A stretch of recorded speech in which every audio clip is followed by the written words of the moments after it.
Bem-vindos ao Estágio Trabalhista. Logo a seguir vocês vão ficar com uma aula que antecede a semana do Estágio Trabalhista. É uma das aulas que a gente libera anteriormente a esse evento, que disponibiliza episódios exclusivos que vão te entregar uma estratégia de resultado de curto, médio e longo prazo para o teu escritório e que vão fazer a tua advocacia ser mais sólida e agradável. Os episódios anteriores, um deles a seguir, servem para dar base e fundamento para que no momento do evento você possa absorver o máximo de conhecimento e operacionalizar com maior facilidade. Então aproveita, a gente vai falar de captação, de estratégia de resultado e de prática da advocacia do trabalho. Vejo vocês lá, mandem suas perguntas se tiverem e quando abrir o evento não esquece de se inscrever, porque aí tu vai poder acessar os episódios exclusivos que a gente está aqui te preparando para que tu possa colher. Um abraço. O exercício da advocacia, essa estabilidade profissional e financeira, advém de diversos domínios, de diversas competências, como a gestão do teu escritório, como o marketing, como o próprio ato de advogar, né? O atendimento direcionado, o atendimento clínico, a demanda em busca de resultado. Então, basicamente, aí tu tem diversas partes de um projeto que tu precisa construir e aumentar as tuas habilidades para te dar mais solidez na tua profissão. Então, basicamente, hoje a gente vai entregar também uma dessas chaves, uma dessas competências que, dentre as outras reunidas, obviamente, aumentam a solidez da tua atuação e da tua profissão. Porém, essa é uma daquelas que a gente, se tivesse que destacar, fala assim, olha, te preocupa com isso primeiro, aprende isso primeiro. Isso não está sendo falado toda hora. As pessoas vão falar de captação, mas a própria captação, o próprio marketing, ele é complicado. Toda vez que a gente vem explicar para vocês sobre isso, se eu te der essa competência, sem te dar o poder de gestão e organização, tu pode te prejudicar com o excesso de clientes, né? Se tu te aperfeiçoar bastante só nessa competência. Muita gente acredita, meu problema é com o marketing. E não é o único problema que ele tem. Não é o único fator da organização que está faltando. Mas a gente fala de marketing, a gente explica sobre captação e justamente aponta essa questão em relação ao fato de que se tu te aperfeiçoar muito nesse ponto e não organizar para receber esse fluxo de clientes, ou até saber dizer não quando aparecer um acesso, tu pode te prejudicar. Basicamente, um escritório a gente pode tratar de forma abstrata, a gente pode tratar de temas genéricos, mas a gente tem que aprofundar cada tema, cada etapa desse projeto, né, para aumentar a produtividade dele. E falando de estratégia financeira, que tu vai precisar, isso é um dos pontos que a maioria das pessoas não tem acesso, e aí quando tem acesso começa a ganhar estabilidade. A estabilidade ela está inteiramente muito associada à tua educação financeira. E o teu escritório precisa que tu seja educado em distribuição de recursos, precisa que tu seja educado em investimento sobre ele, sobre aquele empreendedor, sobre aquele empreendimento, sobre o teu negócio, sobre o teu escritório, para que tu não leve ele a riscos, né? Porque muitas pessoas com o resultado do escritório acabam tomando o valor daquele escritório como se fosse seu próprio salário e prejudicando aquela ferramenta que é a renda dele, né? Olha o quão absurdo é se tu tirar ali o poder de funcionamento, se tirar o poder de caixa do teu escritório por alguma necessidade emergente, tu vai estar prejudicando a ferramenta que está te trazendo frutos.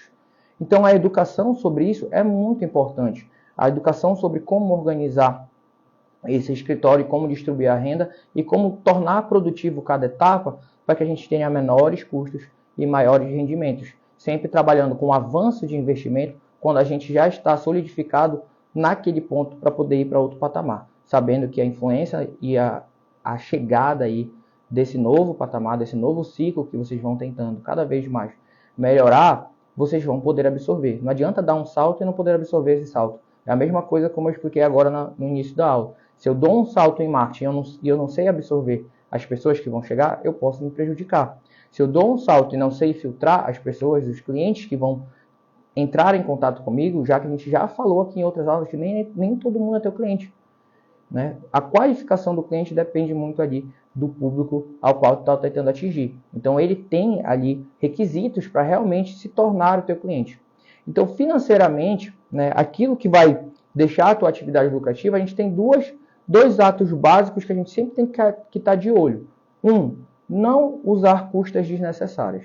tá? Não investir desnecessariamente em, a gente já falou aqui até desde, sei lá, do café, da roupa, do local do teu escritório, do tamanho, da iluminação, tudo isso tu só vai investir quando realmente tu puder obter um retorno desse valor. Tu não vai fazer isso antecipadamente. Então, as custas do escritório é uma estratégia de economia para ter ali uma atividade lucrativa. Só que essa é a única estratégia e a mais interessante? Não, eu não considero a mais interessante. Mas ela é importante para ser observada, para que vocês não invistam. Né? A gente já falou, faz o MVP, não sabe o que é isso, a gente já falou em outras aulas, faz o mínimo produto viável, faz um investimento de menor escala para ver se tu consegue atrair e entregar o resultado para o teu cliente, para só depois tu investir todo aquele montante que tu está imaginando, com toda a meta que tu tem para aquele escritório. Para o escritório que tu pensaste para ti, para a atividade, para a qualidade que tu pensaste para ti, do tamanho que tu pensaste para ti. Tu só vai fazer esse investimento depois de ter validado, ter uma resposta de mercado positiva. Por isso que a gente veio para cá explicar todo o plano, porque a gente já tem essas métricas. Né? A gente já faz isso constantemente. Mas precisa fazer isso. E quando a gente vai testar algo, a gente não vai investir tudo. Então, a minha primeira preocupação aqui, para que vocês possam virar essa chave e tornar a atividade de vocês lucrativa, apesar de ter toda essa organização, a gente tem que começar pelo menos por esse básico, por esses 2 pontos. Eu não vou sair investindo tudo que eu tenho agora, porque se não der certo, eu me coloco em risco de ruína. Eu me coloco numa posição que eu posso me tornar frágil. Se eu precisar corrigir algo, eu já não vou ter valor para investir, porque eu investi tudo de uma vez só.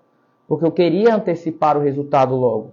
Então isso é muito arriscado. O Salomão, ele costuma falar, né, o Salomão é meu sócio, que eu não mencionei, ele e o Vitor Hugo, ele costuma comentar que as pessoas têm um kit escritório na cabeça delas. Então elas imaginam, para eu começar a advogar, eu preciso de um escritório desse feitio aqui. Eu preciso me comportar, tem aquele estereótipo do advogado também, eu preciso ser um advogado que passe essa imagem aqui. E isso não tem nada a ver, porque isso depende muito do nicho. Alguns nichos, né, a pessoa nem precisa de escritório físico. Alguns nichos, a vestimenta não é essa que vocês estão acostumados, como terno e gravata, né, dependendo do nicho que tu estiver atuando. Então depende muito do público que tu vai atender para saber como tu vai construir isso. Mas, inicialmente, tu não precisa investir 100% na imagem que tu imagina para ti no futuro. Tu precisa diminuir essas custas. As custas vão ser tua estratégia principal para manter o escritório lucrativo, mantendo elas baixas? Não, não vai ser essa a estratégia. A estratégia sempre vai ser aumentar os ganhos e os retornos financeiros. Essa é a melhor. Então, quando a gente quer ter um superávit de valor, o que a gente pensa? Ou eu diminuo minhas custas, ou eu ganho mais. Então, basicamente, a gente tem umas 2 estratégias aí bem definidas para fazer. Normalmente, quando a gente quer fazer alguma economia, a gente começa a cortar alguma coisa, né, para sobrar dinheiro ali, para manter o superávit financeiro. Só que em relação ao negócio, é mais interessante que ele me gere mais retornos, né, que eu consiga ampliar a minha atividade. E aí, para ampliar a atividade, eu tenho que melhorar a minha organização. Vocês já viram aí que a gente tem diversos recursos. Ontem, na aula da tarde ou da manhã, a gente falou sobre a diligência na Justiça do Trabalho, que ela é muito enxuta. Então, por isso, a gente não tem um tempo ali de margem e tem tecnologia para utilizar para ter os custos mais baixos. Então, tudo isso é para vocês se aproveitarem para que nesse momento da estratégia financeira de vocês não gastem muito. E passem a partir desses custos que vocês definiram, porque toda estratégia tem um certo limite de rendimento, com os custos que vocês definiram, alcance o máximo de rendimento possível ali naquele degrau. Depois que eu alcançar o máximo de rendimento, aí eu vou para o novo salto. Qual é o novo salto? Buscar processos que me tragam retorno financeiro maior. Aí eu posso investir um pouco mais, porque eu já recebi tudo que eu podia dentro daquele degrau de custas que eu fixei. Aí eu vou aumentar um pouco as custas de investimento, bem posicionada para aumentar o valor de retorno. Então a lucratividade ela depende de toda essa organização. Mas se eu pudesse destacar um desses pontos como o principal para te manter com um escritório lucrativo, com certeza seria a tua habilidade de avaliar antecipadamente uma demanda. Avaliar antecipadamente as demandas que tu vai escolher para ti. A avaliação da ação ela é muito importante, porque ela define a expectativa de resultado que tu tem e também o tempo que aquele processo vai doar. Só que quais são os pontos principais que eu preciso analisar sobre a avaliação da ação para que eu possa me manter em superávit? Por que esse é o mais importante? Porque bora lá, pessoal, vamos dizer que vocês erraram a campanha de marketing de vocês. Errei a minha campanha de marketing, não foi muito boa. Eu esperava conseguir 30 clientes, 50 clientes, 100 clientes e eu consegui 10, 20 clientes. Eu errei também na distribuição financeira, acabou escoando demais o meu dinheiro. Eu gastei com custas, eu gastei com coisas supérfluas que não estão me trazendo retorno. Então tá ali a mesa, aquela cadeira bonitona que eu queria, tá lá. Tá me trazendo cliente aquela cadeira? Não, não tá trazendo cliente. Essa imagem aqui que eu estou usando no Instagram, essa minha roupa, tá me trazendo cliente? Não, não tá. Então eu tive uma distribuição equivocada de dinheiro. Todos esses pontos, vocês estão sujeitos aos erros, mas eles não vão levar vocês à falência assim de uma hora para outra. Não funciona assim, como eu falei para vocês, vocês podem errar. Mas é importante que nesse ponto vocês acertem. Porque se eu errar todos esses quesitos que eu mencionei para vocês agora, dentre outros que a gente pode mencionar sobre público e tudo mais, se eu acertar o valor da demanda, o retorno financeiro possível que aquela demanda pode me trazer, e ele estiver acima do previsto, vamos dizer que eu me engane e ele esteja mais do que eu previ, e eu consiga um bom acordo, apesar de eu ter uma perda, um escoamento com algo supérfluo, apesar de eu não ter alcançado a quantidade de clientes que eu queria, eu acertei ali o valor da demanda e, portanto, tive um retorno positivo. Isso vai me dar chances de tentar de novo de maneira melhor, de corrigir os outros pontos, né, e tentar de novo. Então, o que acontece? Esse é o ponto crucial, porque vocês têm habilidade e capacidade de avaliar juridicamente. A gente já falou sobre isso aqui, sobre a avaliação jurídica da demanda. E vocês têm uma avaliação muito forte. Basta que eu relate um caso para vocês. Assim como basta que vocês relatem bem um caso em uma demanda inicial, para automaticamente uma pessoa que está no ambiente jurídico enxergar as infrações legais, enxergar a irregularidade. Eu relato um caso de jornada excessiva, na hora, automaticamente a cabeça de vocês já vai pensar em hora extra. Se eu falar que ele trabalhava na jornada noturna, automaticamente a cabeça de vocês já vai direcionar para adicional noturno, para redução de hora noturna, redução de hora noturna, já vai, a cabeça de vocês tem uma análise jurídica muito boa, vocês têm uma análise jurídica da demanda muito boa, só que vocês se apegam a essa irregularidade, a ilegalidade e entram com a demanda sem avaliar financeiramente. E é esse os maiores riscos, porque tu pode acertar, por exemplo, na tua campanha de marketing. Vamos dizer aqui, olha, vamos colocar de exemplo antes de eu continuar o script aqui, porque isso aqui é importante. Vou explicar para vocês. Vocês têm uma organização que vocês podem alcançar ali 20 pessoas, 30 pessoas. Ainda é uma organização inicial, vocês estão fazendo um MVP, né? Fazendo um teste sobre o ingresso em uma área nova. Aqui, a área trabalhista. Entrei, quero ver. Bora lá. Pensei em 30 clientes. Vamos dizer que tu fez uma campanha boa. Eu sou bom em captação. Eu fiz uma campanha de marketing, eu entendo, eu estudei, eu aprendi, eu estou aprofundando sobre isso. E ela começou a obter retorno, né? Porque estou recebendo contatos aqui no meu celular das pessoas falando comigo. Tá aqui o pessoal falando comigo. Então eu consegui produzir uma campanha boa de captação de prospectos, de possíveis clientes. Vamos dizer que ali naquela campanha 60 pessoas te alcançaram. E dessas 60, 30, tá? Estou jogando aqui fictamente para vocês terem uma noção. 30 delas são boas ações, mas 30 delas não são boas ações. É normal que tu pegue as 30 ruins? Não. Mas tu pode, por exemplo, pegar umas 20 ruins e umas 10 boas. Quando tu podia selecionar as 30 melhores. Isso vai acontecer porque vocês vão se apegar juridicamente à demanda. Porque as 60 vão ser viáveis. Mas só dessas 60, só 30 eram viáveis financeiramente, tinham retorno financeiro. Então, apesar de tu ser bom em captação, em alcance dos teus possíveis clientes, das características que eles possuem, tu fez um filtro equivocado financeiramente. Então isso vai te prejudicar. Agora, se tu tivesse errado nas outras coisas e fizesse uma avaliação correta, mesmo com uma margem menor de captação, mesmo com alcance menor de pessoas, tu ia ter um superávit financeiro positivo. Então a avaliação da ação é um negócio que vocês têm que botar no repertório para ontem. Para ontem, como é que eu sei que essa ação aqui vai me trazer o retorno financeiro positivo? Eu tenho que aprender a solidificar meus pedidos de acordo com as provas que eu tenho, tá? Então, vou solidificar quais provas que podem solidificar esse pedido. E, em segundo lugar, eu tenho que aprender a liquidar a demanda para saber o valor daquele pedido de forma adequada. para saber cirurgicamente o quanto ele pode me rentabilizar e onde estão as margens de risco. Porque se eu conseguir avaliar financeiramente o retorno daquela demanda, eu já mostrei para vocês, isso vai mudar meu jogo completamente. Porque mesmo que eu erre em outros fundamentos, eu errei em outros fundamentos de gestão, eu errei em outros fundamentos do projeto, eu errei em outros fundamentos de captação, eu errei em vários fundamentos. Mas eu acertei a avaliação, e isso vai me permitir tentar de novo, de uma maneira mais rápida. Entra um ponto importante aqui, porque às vezes, tá, vocês têm que ter a noção, eu tenho que trazer esse repertório para vocês. Uma demanda ela pode ser viável financeiramente de uma maneira muito alta. Porém, o tempo dela pode ser grande demais para a capacidade que tu tem de suportar o valor do custo do processo. Porque tu tem que pensar quanto custa esse processo para mim. E isso vai depender da tua organização. Tá? Quanto melhor a tua organização, quanto maior a tua organização, mais processo tu pode absorver. Agora imagina só comigo aqui, que tu pega em 5 demandas que elas são muito valiosas. Muito. Vai ter o retorno dela? Vai, mas tu vai ter um retorno provavelmente depois. Porque se a demanda tem um alto valor de retorno financeiro, provavelmente a outra parte vai usar todos os recursos que ela tem, todos os instrumentos que ela tem para estender o processo até o final da demanda.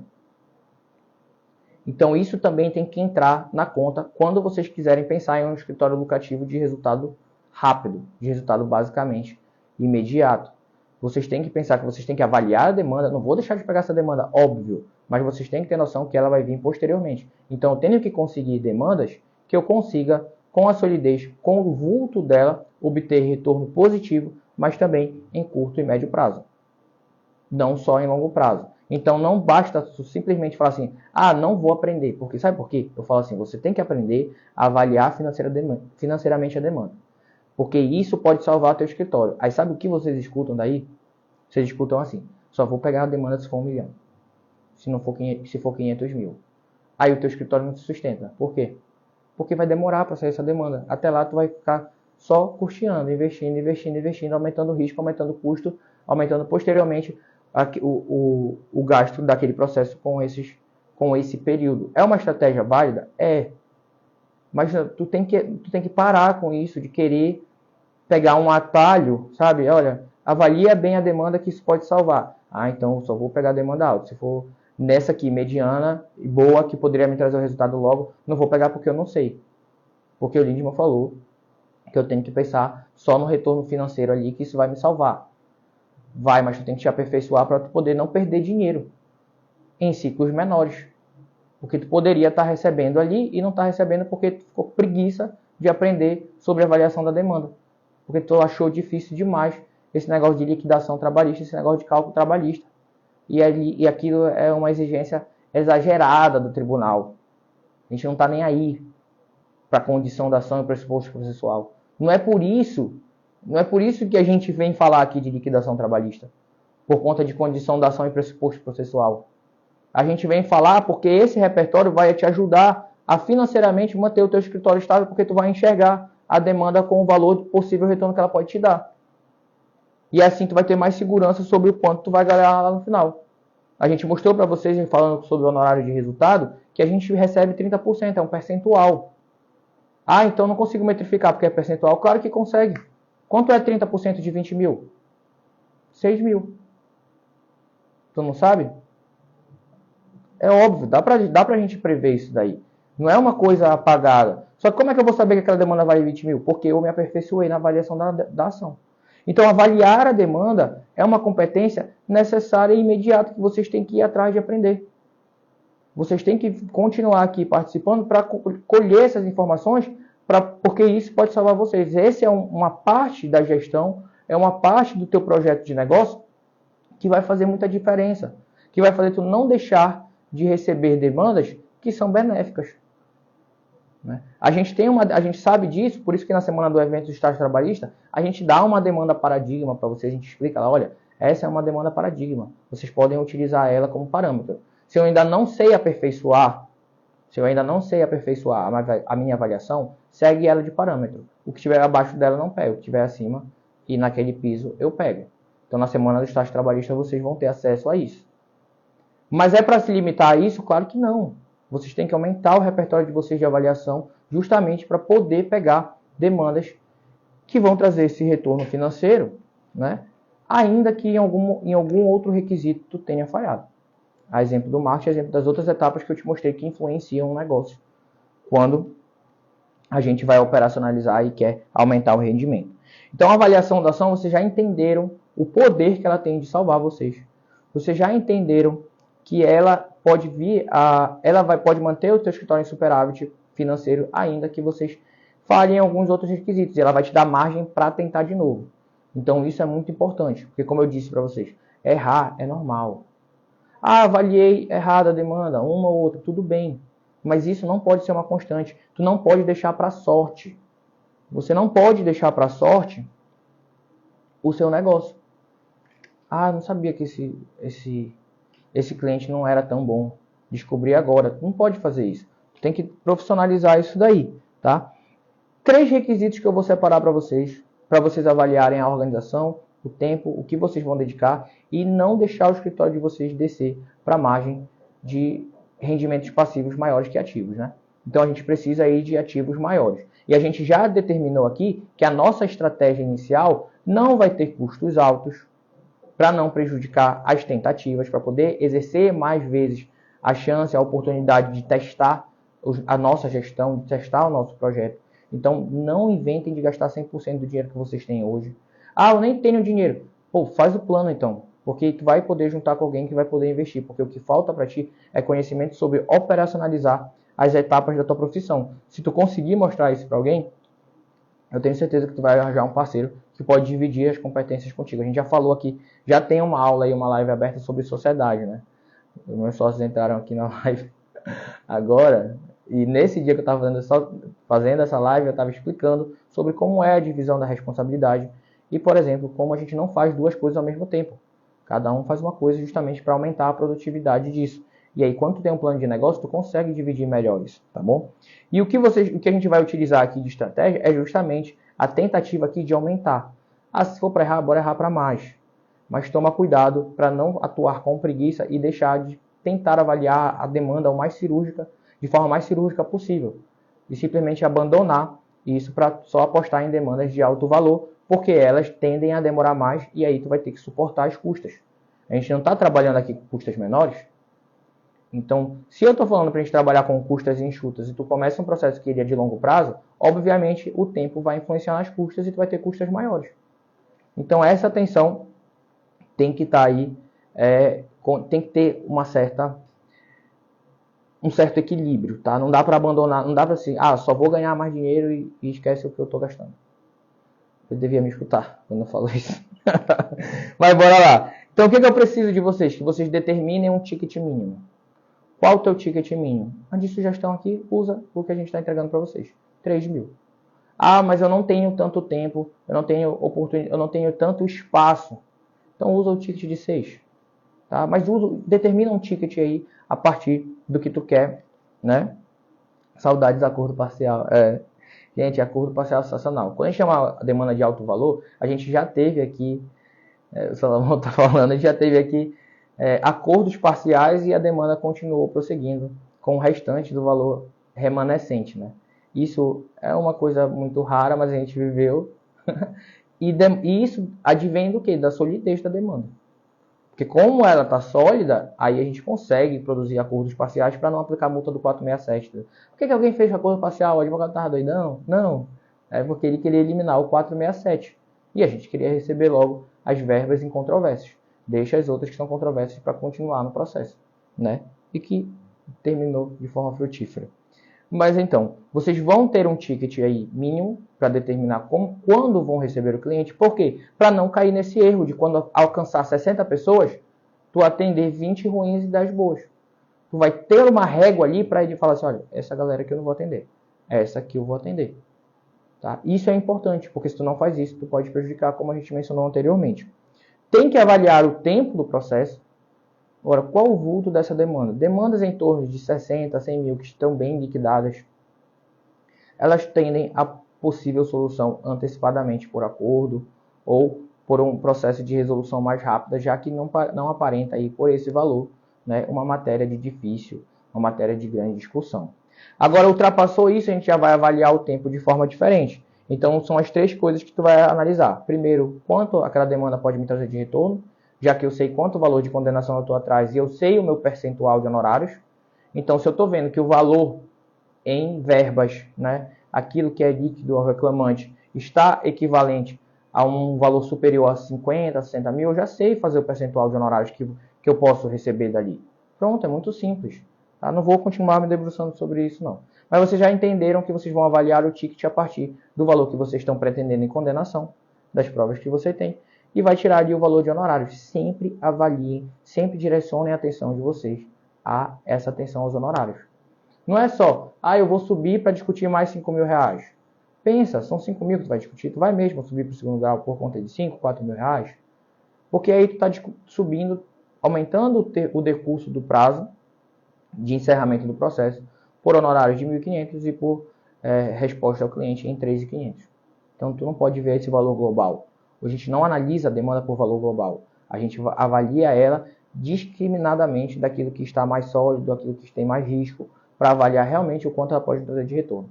Então, avaliei daqueles clientes que chegaram até mim o ticket que é possível alcançar diante do trabalho realizado na demanda, foi positivo, é bom, vou fazer, vou incluir na demanda. Né? Avaliei o tempo que ia demorar. E por que eu tenho que avaliar o tempo? Porque o tempo vai influenciar, por exemplo, na quantidade de clientes que eu posso receber. Se eu tenho 10 clientes que permanecem ali o ano inteiro até resolver o processo, ou que vão demorar 2 anos para resolver o processo, poxa, é um processo que eu preciso de um ticket maior para ele. Porque ele vai demandar mais tempo. Então eu não posso colocar nele ali, por exemplo, um patamar mínimo de 3 mil. Eu falei para vocês, tem gente que acha que 3 mil, oh meu Deus, 3 mil mínimo por processo, é uma loucura. Tem escritório que não pode aceitar esse tipo de ticket. Porque se ele aceitar, ele quebra. Contratualmente, ele não pode. Ele só pode ser acima disso. Porque a lógica dele, a organização dele não permite que ele faça isso. Né? Com as folhas de pagamento, com as distribuições, com as questões, com o posicionamento dele, dependendo da atuação, ele não pode fazer isso. Alguns podem, outros não. Então, assim, tenho que avaliar o tempo desse processo para poder dizer quantas pessoas eu posso organizar, quantas eu posso atender ao mesmo tempo. Avalie o teu contexto e pensa aí contigo, bota aí no papel. Quantas pessoas eu posso atender no mesmo tempo? Ao mesmo tempo. Né? Quantos processos eu consigo responder ao mesmo tempo? Gente, eu consigo responder uns 30 processos. Assim, de forma contínua, né? Concomitantemente. De forma concomitante eu consigo atender os 30, 40, 50. Minha organização não é muito boa, não tenho muito tempo. É mais um início, é um teste. Vocês têm que começar por teste. Tem que começar fazendo uma amostragem menor. Então, inicialmente, eu vou doar aí uma carta de cliente de 30 a 50 clientes. Pronto. Essa vai ser minha carta de cliente. Pá, coloquei. Quanto tempo esses processos têm que terminar? 10 deles eu posso continuar, né, por conta do retorno financeiro, que era de um investimento de longo prazo. Pensa na ação como se fosse um investimento. Quando eu vou poder colher esse processo? Não dá para saber. Claro que dá, gente. A gente tem processo que vai para a fase de execução, mas vocês vão ver que não vai ser... vocês vão acabar chegando numa regra, num denominador comum, em que 7 processos são satisfeitos por acordo, os 3 restantes, 2 se estendem à execução, um é satisfeito integralmente, outro parcialmente. Vocês vão começar a enxergar os números a partir da experiência e da amostragem que vocês vão conquistando. A gente falou isso, experiência na advocacia demanda trabalho na advocacia. Não dá para pegar a experiência na advocacia enfurnado num único ato, num único insumo de atividade. Só faço audiência no escritório e tal. Tu é experiente na advocacia? Pouco, né? Porque a gente tem aí todo um processo de gestão para poder a tua atividade de forma autônoma se solidificar. Então, basicamente, eu vou conseguir estudando para concurso, eu sei muito, eu sou pós-graduado, mas também não é essa a resposta. A gente já falou sobre titulação aqui. Então, assim, este ponto, eu quero que vocês se integrem mais, apostem mais, né? Porque, como eu falei para vocês, ele pode salvar a advocacia de vocês, manter ela positiva, manter ela lucrativa.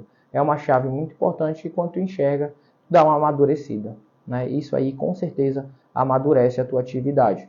Perceber que ganhar mais é importante.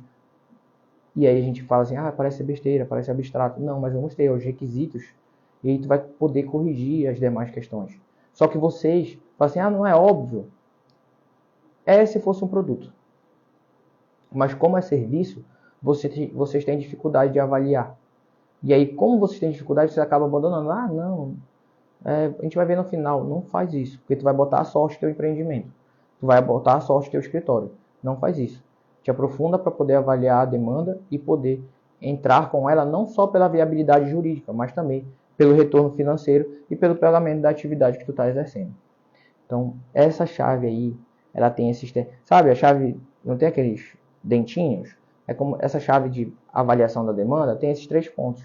Quantas tu pode atender, o valor que ela pode trazer, o ticket que tu definiu para o teu escritório para que ele possa se manter sustentável e o tempo que aquele processo demora. Então, basicamente, essa chavinha aí vai te ajudar. São os parâmetros para tu avaliar aquela ação, se ela deve estar na tua carta de clientes ou não. Né?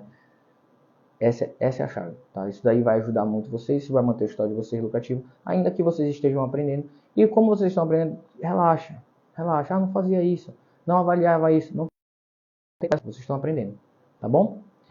Boa tarde, vamos voltar ao trabalho. De noite a gente se encontra aqui para mais um tema aí que vai fazer diferença, que vai ajudar a melhorar o terreno, para que na semana que vem, que a gente já está ansioso para chegar, vocês possam colher o máximo de produtividade aí da semana do estágio trabalhista. Tá bom? Um beijo.